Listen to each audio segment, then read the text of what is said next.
And I know it's been a while since I've done a video, and I'd like to apologize for that, but I wanted to get back onto it for Amonkhet. And so, first thing I would like to bring up is Amonkhet itself, the plane. I believe Amonkhet may be what Bolas's meditation realm ended up becoming. Bolas's meditation realm was first introduced in Plane Chase. I don't quite recall which one it was. Uh, however, if you, I think the only thing that makes me think that is the horns, and it's associated with Nicole Bolas. And I'd like to see if that goes anywhere, or even are we going to end up revisiting any of Bolas's abandoned realms? Now, moving on to what I really wanted to talk about with this video was Michael Yichao, a member of the Wizard of the Coast team that does the Wizard Play Network videos. The Wizard Play Network is mostly for store owners and how to promote the game and their store. In Michael Yichao's recent story, Impact, he gives us our first foray into the story involving the Gatewatch and Amonkhet. And it starts off as you'd expect. The Gatewatch jumps into the world, and they're greeted by sands and whatnot, and they get their bright idea of making a glass dome, staying in there for a little, and then finally, when they decide to take their step, they're attacked by zombies, which Liliana quickly dispatches, followed by rumbling from the earth, and a sandworm comes up and eats Liliana. Liliana has to use the chain veil to get out, and everyone realizes they're being overwhelmed, other than Jace, who turned invisible and ran off, doing Jace things, saying that he's preparing and thinking through, and ultimately it's one of the gods of Amonkhet that saves them.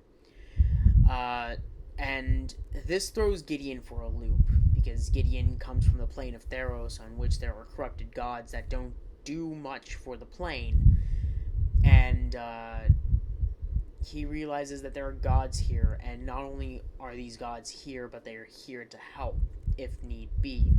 Later on, they come across a city that they note has essentially a energy barrier around it, and they realize it's an oasis. It's full of technology and power, and this is kind of where we're left off on this kind of like entering a brave new world type of scenario, and I look forward to reading the rest of the story.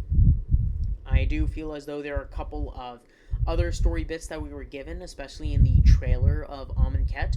We're clearly introduced to the 5 trials.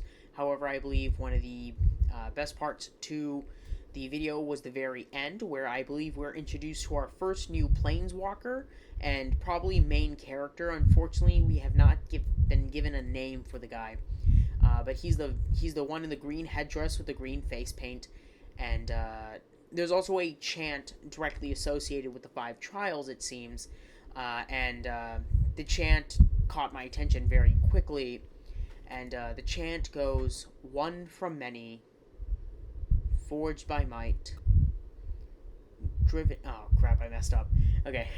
"One from many, by force of will, forged by might, driven by fire, born by death, to live eternal." And, I'm sorry, to rise eternal. Sorry, I'll actually have the clip at the end of the video, so that way you guys get the full extent of what they're saying. And I really want to see this stuff prophesized and this stuff happen. And also at the end of the trailer, we see this guy clearly giving himself up to the jackal-headed god, who has been spoiled. The name is Hazaret the Fervent, and the gods seem to reincorporate the indestructible nature of the Theros gods. Something that may be fun in Commander. Secondly, these gods. I don't know if it's only going to be for Hazaret, but apparently Hazaret can't attack unless you have one or fewer card in your hand. She also she comes in with haste, and I feel as though that's specifically to Hazaret, and I think each of the gods will have their own specialty mechanic, and maybe she'll have haste, and maybe the Ibis god, based off the Egyptian Thoth, god of wisdom, will probably have flying, and maybe the Sobek, the crocodile head, will maybe have trample. I feel that maybe that's green based on Sobek being a protector and a wild god. And I feel as though maybe the Set themed, the Cobra themed god may have lifelink or even poison counters involved with that. And Oketra, who's the second god that we have been revealed to, the cat goddess, the white one. I feel I'm not sure what. Maybe vigilance. I believe she has vigilance. It would make sense with white. And considering white, we were introduced to another mechanic in white, and it seems as though most of the cards we've been spoiled so far that have Embalm are white themed, are on white cards.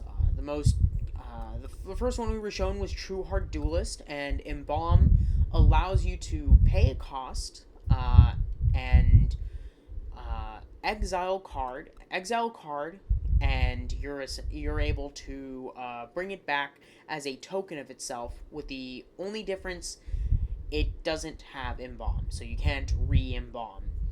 Another mechanic that's been revealed or has been brought back is cycling. And a third mechanic is Aftermath. That was the weird-looking double card that we saw.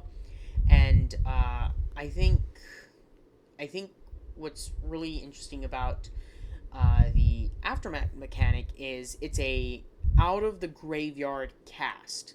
And so with the mechanics like Embalm, Cycling, and Aftermath, I think this set will have a general graveyard theme to it.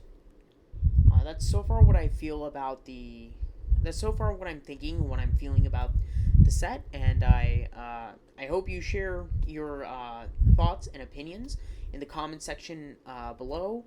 But I would also like to plug the fact that I started a blog called Planar Echoes, in which I'm mostly sharing some of the old stories from MTG's past, and also several quotes from several stories. And I hope you guys check that out. I'll have it in the description below as well. And I hope to see you guys in the next one. One from many, by force of will, forged by might, driven by fire, born by death, to rise eternal.